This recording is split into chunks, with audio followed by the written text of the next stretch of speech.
NTR range కి craze కి war 2 కి వచ్చిన వ్యూస్ కూడా తక్కువే అంటున్నారు అభిమానులు.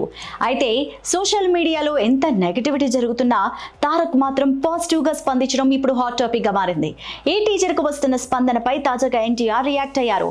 ఈ ప్రశంసలు అభిమానులు కురిపిస్తున్న ప్రేమ చూస్తుంటే హీరో అయినందుకు చాలా చాలా హ్యాపీగా గర్వంగా ఉందని, ఈ ప్రేమను దేవుడు ఇచ్చిన వరంలా భావిస్తున్నానంటూ చెప్పుకొచ్చారు. ముఖ్యంగా వార్ 2 పై మీరు చూపిస్తున్న ప్రేమకు థ్యాంక్స్ అన్నారు. దేశంలోని ప్రతి మూల నుంచి వస్తున్న స్పందనకి నేను ఉప్పొంగిపోయాను. ఒక టీచర్ కే ఇలాంటి అభిమానం చూపిస్తే ఇక ముందు ముందు ఎలాంటి రిజల్ట్ ఉంటుందో అని అర్థమైపోతుంది అన్ని రేంజ్ లో చెప్పుకొచ్చారు జూనియర్ ఎన్టీఆర్.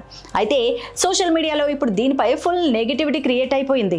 వార్ 2 సినిమా గురించి ప్రతి ఒక్కరూ నెగిటివ్ గా మాట్లాడుతూ ఉంటే ఓ పక్క తారక్ ఎందుకు ఇంత పాజిటివ్ గా స్పందిస్తున్నారు? కనీసం తారక్ స్పందించకపోయినా పెద్దగా ప్రాబ్లం వచ్చుండేది కాదేమో. ఫుల్ నెగిటివిటీ క్రియేట్ చేసిన టీచర్ పై ఇంత పాజిటివ్ గా మాట్లాడడం తన సినిమాకి తానే డప్పు కొట్టుకున్న విధంగా ఉంది అంటూ, ఇది ఎన్టీఆర్ తన సినిమాని ప్రమోట్ చేసుకోవడానికి మాట్లాడినట్టు ఉంది అంటూ, నందమూరి ఫ్యామిలీ పరువు తీసేస్తున్నాడు అంటూ జూనియర్ ఎన్టీఆర్ అంటూ దారుణంగా కామెంట్స్ చేయడం మొదలుపెట్టారు.